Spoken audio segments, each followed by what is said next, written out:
بسم الله الرحمن الرحيم. تبارك الذي بيده الملك وهو على كل شيء قدير،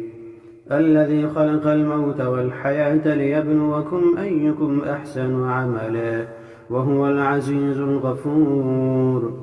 الذي خلق 7 سماوات طباقا ما ترى في خلق الرحمن من تفاوت، فارجع البصر هل ترى من فطور، ثم ارجع البصر كرتين ينقلب إليك البصر خاسئا وهو حسير، ولقد زينا السماء الدنيا بمصابيح وجعلناها رجوما للشياطين وأعتدنا لهم عذاب السعير، وللذين كفروا بربهم عذاب جهنم وبئس المصير. إذا ألقوا فيها سمعوا لها شهيقا وهي تفور، تكاد تميز من الغيظ، كلما ألقي فيها فوج سألهم خزنتها ألم يأتكم نذير، قالوا بلى قد جاءنا نذير، فكذبنا وقلنا ما نزل الله من شيء إن أنتم إلا في ضلال كبير، وقالوا لو كنا نسمع أو نعقل ما كنا في أصحاب السعير، فاعترفوا بذنبهم فسحقا لأصحاب السعير. إن الذين يخشون ربهم بالغيب لهم مغفرة وأجر كبير، وأسروا قولكم أو اجهروا به إنه عليم بذات الصدور، ألا يعلم من خلق وهو اللطيف الخبير. هو الذي جعل لكم الأرض ذلولا فامشوا في مناكبها وكلوا من رزقه وإليه النشور. أأمنتم من في السماء أن يخسف بكم الأرض فإذا هي تمور، أم أمنتم من في السماء أن يرسل عليكم حاصبا، فستعلمون كيف نذير. ولقد كذب الذين من قبلهم فكيف كان نكير. أولم يروا إلى الطير فوقهم صافات ويقبضن ما يمسكهن إلا الرحمن إنه بكل شيء بصير. أمن هذا الذي هو جند لكم ينصركم من دون الرحمن إن الكافرون إلا في غرور. أمن هذا الذي يرزقكم إن أمسك رزقه بل لجوا في عتو ونفور. أفمن يمشي مكبا على وجهه أهدى أمن يمشي سويا على صراط مستقيم. قل هو الذي أنشأكم وجعل لكم السمع والأبصار والأفئدة قليلا ما تشكرون. قل هو الذي ذرأكم في الأرض وإليه تحشرون. ويقولون متى هذا الوعد إن كنتم صادقين. قل إنما العلم عند الله وإنما أنا نذير مبين. فلما رأوه زلفة سيئت وجوه الذين كفروا وقيل هذا الذي كنتم به تدعون. قل أرأيتم إن أهلكني الله ومن معي أو رحمنا فمن يجير الكافرين من عذاب أليم. قل هو الرحمن آمنا به وعليه توكلنا فستعلمون من هو في ضلال مبين. قل أرأيتم إن أصبح ماؤكم غورا فمن يأتيكم بماء معين. بسم الله الرحمن الرحيم. إذا وقعت الواقعة ليس لوقعتها كاذبة خافضة رافعة.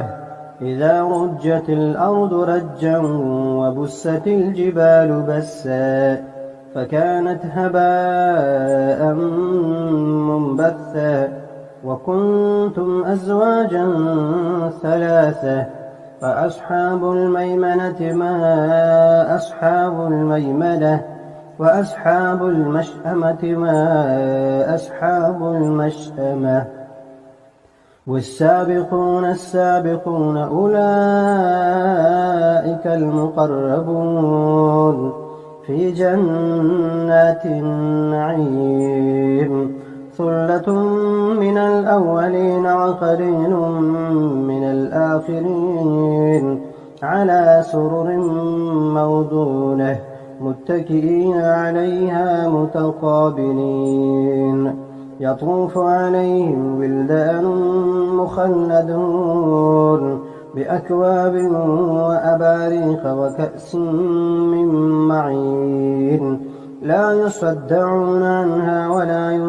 ينزفون وفاكهة مما يتخيرون ولحم طير مما يشتهون وحور عين كأمثال اللؤلؤ المكنون جزاء بما كانوا يعملون لا يسمعون فيها لغوا ولا تأثيما إلا قيلا سلاما سلاما وأصحاب اليمين ما أصحاب اليمين في سدر مخضود وطلح منضود وظل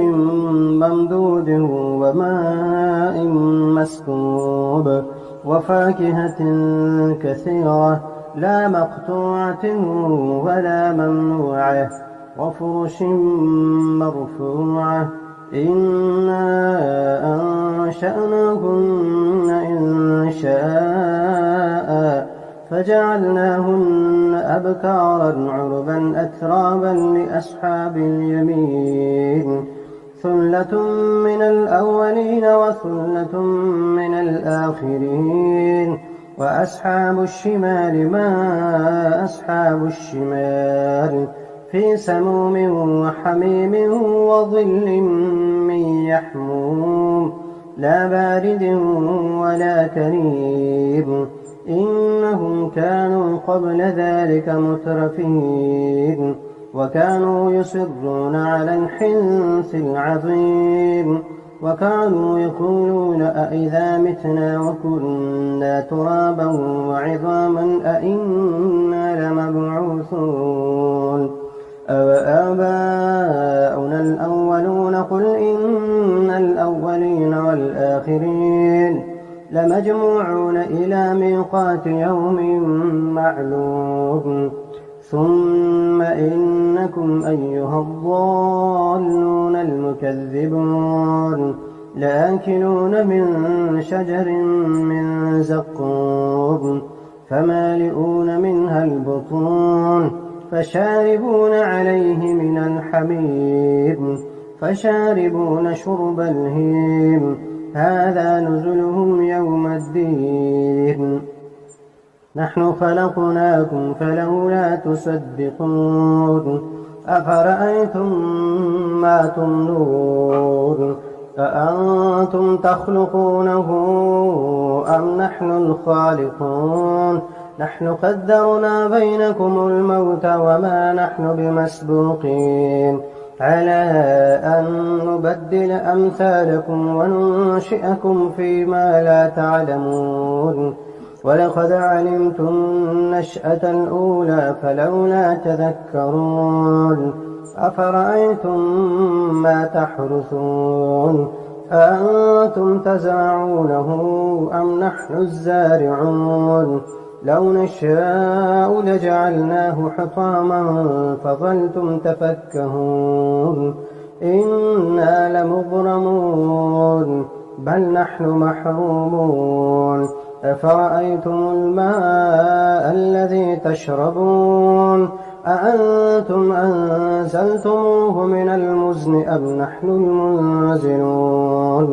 لو نشاء جعلناه أجاجا فلولا تشكرون أفرأيتم النار التي تورون أأنتم أنشأتم شجرتها أم نحن المنشئون نحن جعلناها تذكرة ومتاعا للمقوين فسبح باسم ربك العظيم. فلا أقسم بمواقع النجوم وإنه لقسم لو تعلمون عظيم. إنه لقرآن كريم في كتاب مكنون لا يمسه إلا المطهرون تنزيل من رب العالمين. أفبهذا الحديث أنتم مدهنون وتجعلون رزقكم أنكم تكذبون. فلولا إذا بلغت الحلقوم وأنتم حينئذ تنظرون ونحن أقرب إليه منكم ولكن لا تبصرون. فلولا إن كنتم غير مدينين ترجعونها إن كنتم صادقين. فأما إن كان من المقربين فروح وريحان وجنة نعيم. وأما إن كان من أصحاب اليمين فسلام لك من أصحاب اليمين. وأما إن كان من المكذبين الضالين فنزل من حميم وتصلية جحيم. إن هذا لهو حق اليقين. فسبح باسم ربك العظيم.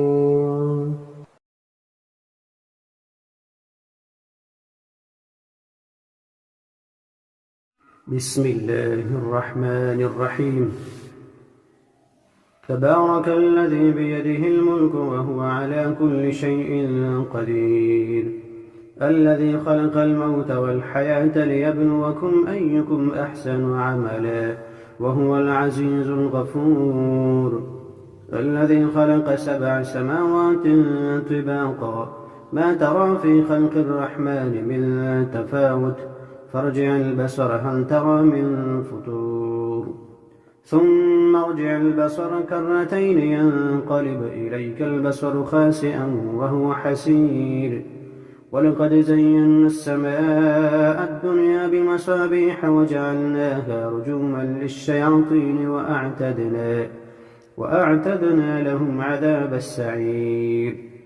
وللذين كفروا بربهم عذاب جهنم وبئس المصير. إذا ألقوا فيها سمعوا لها شهيقا وهي تفور تكاد تميز من الغيظ كلما ألقي فيها فوج سألهم خزنتها ألم يأتكم نذير قالوا بلى قد جاءنا نذير فكذبنا وقلنا ما نزل الله من شيء إن أنتم إلا في ضلال كبير. وقالوا لو كنا نسمع أو نعقل ما كنا في أصحاب السعير فاعترفوا بذنبهم فسحقا لأصحاب السعير. إن الذين يخشون ربهم بالغيب لهم مغفرة وأجر كبير. وأسروا قولكم أو اجهروا به إنه عليم بذات الصدور. ألا يعلم من خلق وهو اللطيف الخبير. هو الذي جعل لكم الأرض ذلولا فامشوا في مناكبها وكلوا من رزقه وإليه النشور. أأمنتم من في السماء أن يخسف بكم الأرض فإذا هي تمور أم أمنتم من في السماء أن يرسل عليكم حاصبا فستعلمون كيف نذير. ولقد كذب الذين من قبلهم فكيف كان نكير. أولم يروا إلى الطير فوقهم صافات ويقبضن ما يمسكهن إلا الرحمن إنه بكل شيء بصير. أمن هذا الذي هو جند لكم ينصركم من دون الرحمن إن الكافرون إلا في غرور. أمن هذا الذي يرزقكم إن أمسك رزقه بل لجوا في عتو ونفور. أفمن يمشي مكبا على وجهه أهدى أمن يمشي سويا على صراط مستقيم قل هو الذي أنشأكم وجعل لكم السمع والأبصار والأفئدة قليلا ما تشكرون قل هو الذي ذرأكم في الأرض وإليه تحشرون ويقولون متى هذا الوعد إن كنتم صادقين قل إنما العلم عند الله وإنما أنا نذير مبين فلما رأوه زلفة سيئت وجوه الذين كفروا وقيل هذا الذي كنتم به تدعون قل أرأيتم إن أهلكني الله ومن معي أو رحمنا فمن يجير الكافرين من عذاب أليم قل هو الرحمن آمنا به وعليه توكلنا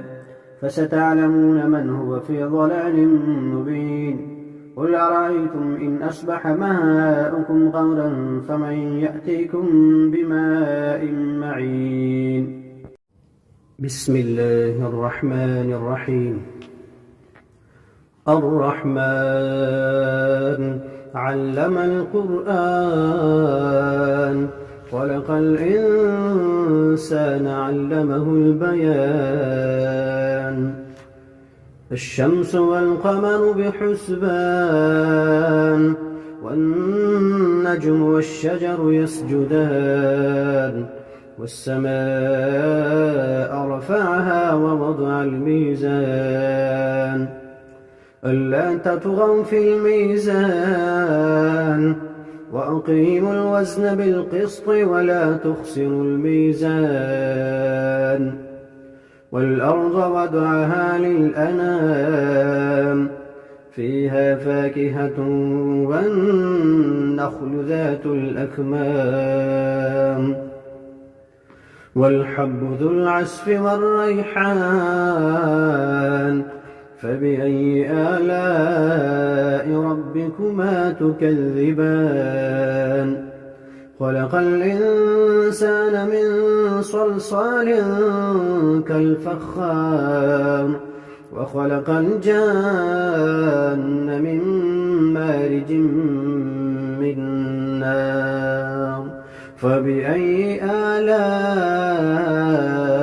ربكما تكذبان رب المشرقين ورب المغربين فبأي آلاء ربكما تكذبان مرج البحرين يلتقيان بينهما برزخ لا يبغيان فبأي آلاء ربكما تكذبان يخرج منهما اللؤلؤ والمرجان فبأي آلاء ربكما تكذبان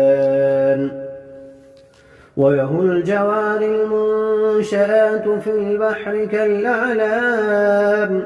فبأي آلاء ربكما تكذبان كل من عليها فان ويبقى وجه ربك ذو الجلال والإكرام فبأي آلاء ربكما تكذبان يسأله من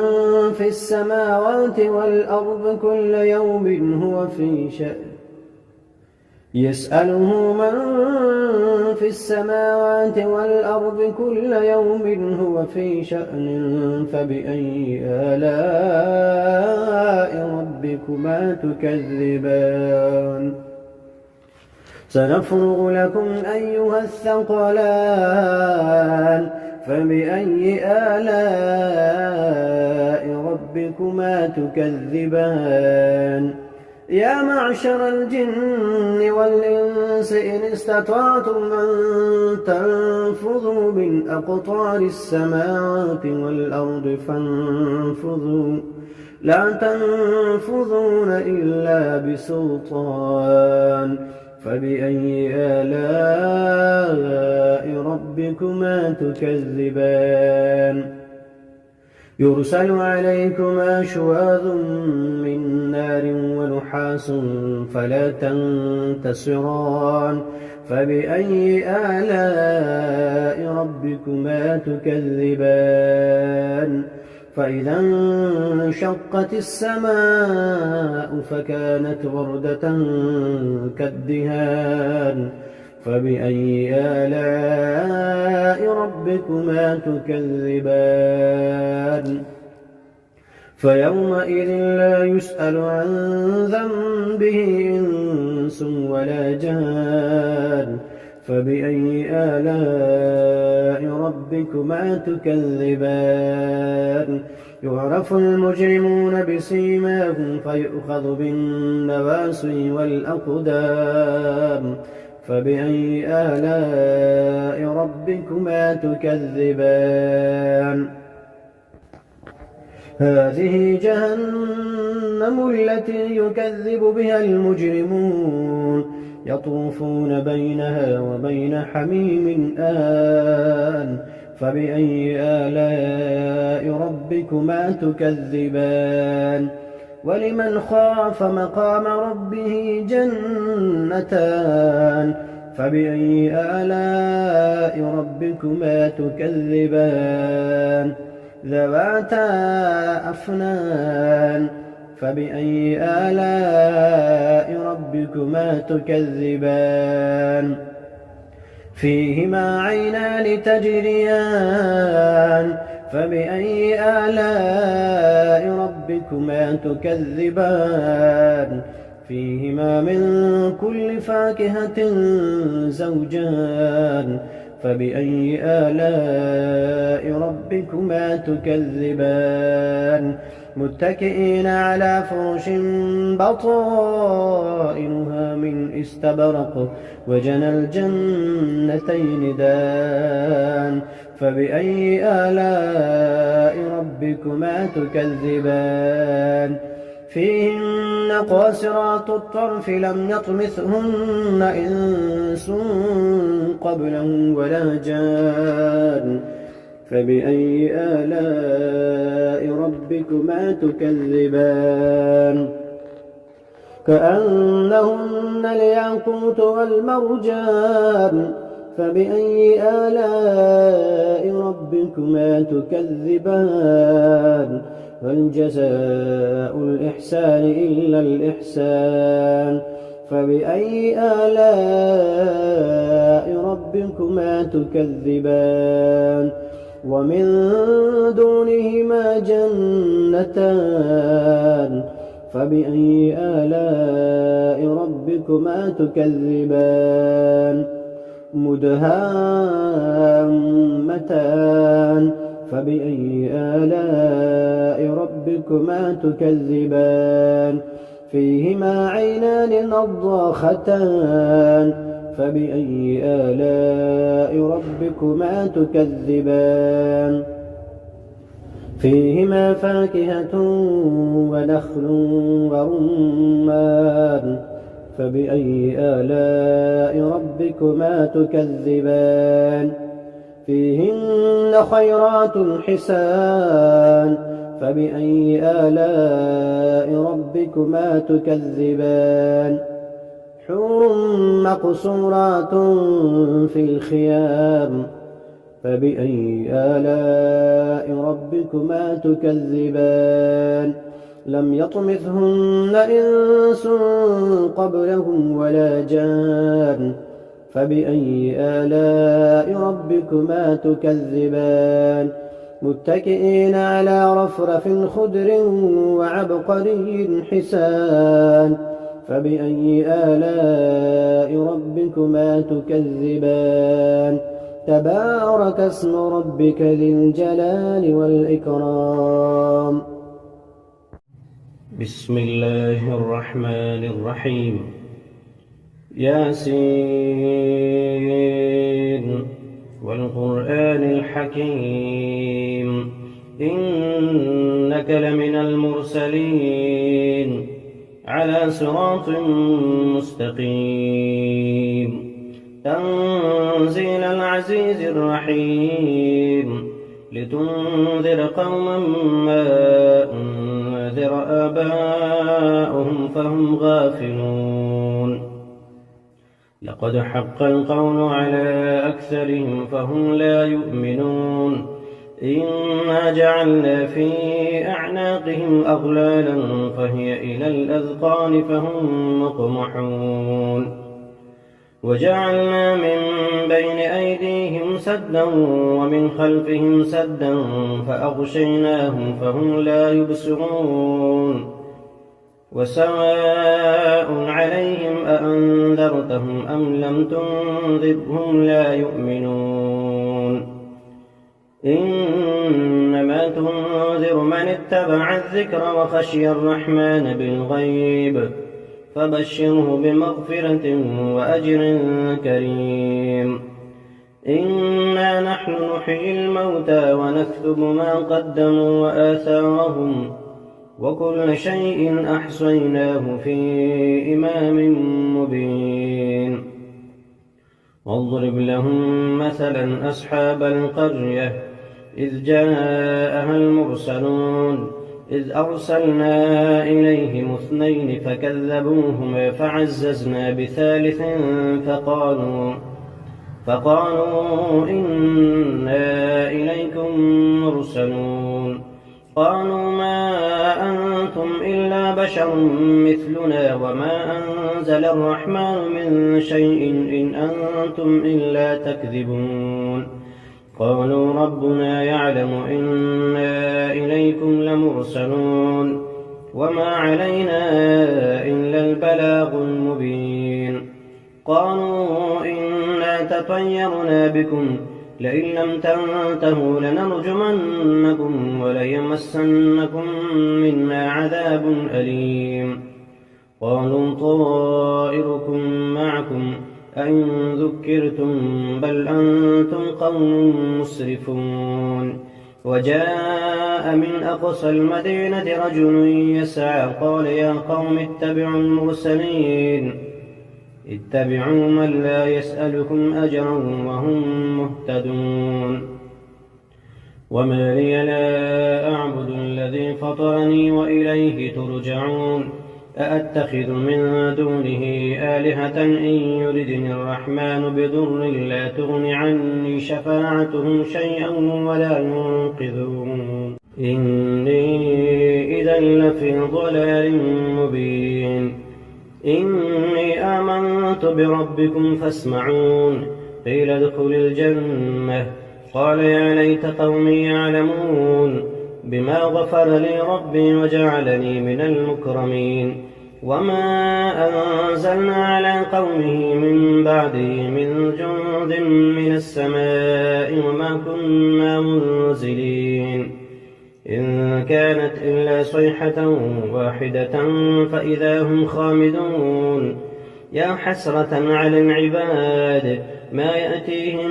من رسول إلا كانوا به يستهزئون ألم يروا كم أهلكنا قبلهم من القرون أنهم إليهم لا يرجعون وإن كل لما جميع لدينا محضرون وآية لهم الأرض الميتة أحييناها وأخرجنا منها حبا فمنه يأكلون وجعلنا فيها جنات من نخيل وأعناب وفجرنا فيها من العيون ليأكلوا من ثمره وما عملته أيديهم أفلا يشكرون سبحان الذي خلق الأزواج كلها مما تنبت الأرض ومن أنفسهم ومما لا يعلمون وآية لهم الليل نسلخ منه النهار فإذا هم مظلمون والشمس تجري لمستقر لها ذلك تقدير العزيز العليم والقمر قدرناه منازل حتى عاد كالعرجون القديم لا الشمس ينبغي لها أن تدرك القمر ولا الليل سابق النهار وكل في فلك يسبحون وآية لهم أنا حملنا ذريتهم في الفلك المشحون وخلقنا لهم من مثله ما يركبون وإن نشأ نغرقهم فلا صريخ لهم ولا هم ينقذون إلا رحمة منا ومتاعا إلى حين وإذا قيل لهم اتقوا ما بين أيديكم وما خلفكم لعلكم ترحمون وما تأتيهم من آية من آيات ربهم إلا كانوا عنها معرضين وإذا قيل لهم أنفقوا مما رزقكم الله قال الذين كفروا للذين آمنوا أنطعم من لم يشاء الله أطعمه إن أنتم إلا في ضلال مبين ويقولون متى هذا الوعد إن كنتم صادقين ما ينظرون إلا صيحة واحدة تأخذهم فهم يخصمون فلا يستطيعون توصية ولا إلى أهلهم يرجعون ونفخ في الصور فإذا هم من الأجداث إلى ربهم ينسلون قالوا يا ويلنا من بعثنا من مرقدنا هذا ما وعد الرحمن وصدق المرسلون إن كانت إلا صيحة واحدة فإذا هم جميع لدينا محضرون فاليوم لا تظلم نفس شيئا ولا تجزون إلا ما كنتم تعملون إن أصحاب الجنة اليوم في شغل فاكهون هم وأزواجهم في ظلال على الأرائك متكئون لهم فيها فاكهة ولهم ما يدعون سلام قولا من رب رحيم وامتازوا اليوم أيها المجرمون ألم أعهد إليكم يا بني آدم ألا تعبدوا الشيطان إنه لكم عدو مبين وأن اعبدوني هذا صراط مستقيم ولقد أضل منكم جبلا كثيرا أفلم تكونوا تعقلون هذه جهنم التي كنتم توعدون اصلوها اليوم بما كنتم تكفرون اليوم نختم على أفواههم وتكلمنا أيديهم وتشهد أرجلهم بما كانوا يكسبون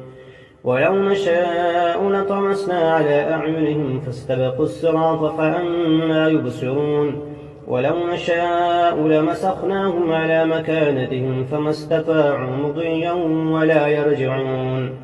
ومن نعمره ننكسه في الخلق أفلا يعقلون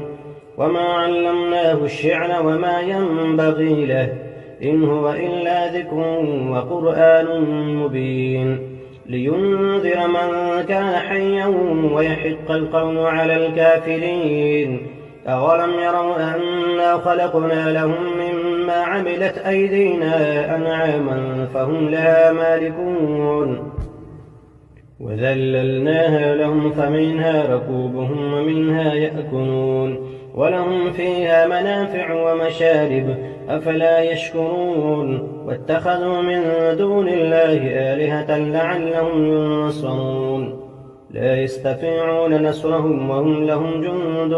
محضرون فلا يحزنك قولهم إنا نعلم ما يسرون وما يعلنون أولم ير الإنسان أنا خلقناه من نطفة فإذا هو خصيم مبين وضرب لنا مثلا ونسي خلقه قال من يحيي العظام وهي رميم قل يحييها الذي أنشأها أول مرة وهو بكل خلق عليم الذي جعل لكم من الشجر الأخضر نارا فإذا أنتم منه توقدون أوليس الذي خلق السماوات والأرض بقادر على أن يخلق مثلهم بلى وهو الخلاق العليم إنما أمره إذا أراد شيئا أن يقول له كن فيكون فسبحان الذي بيده ملكوت كل شيء وإليه ترجعون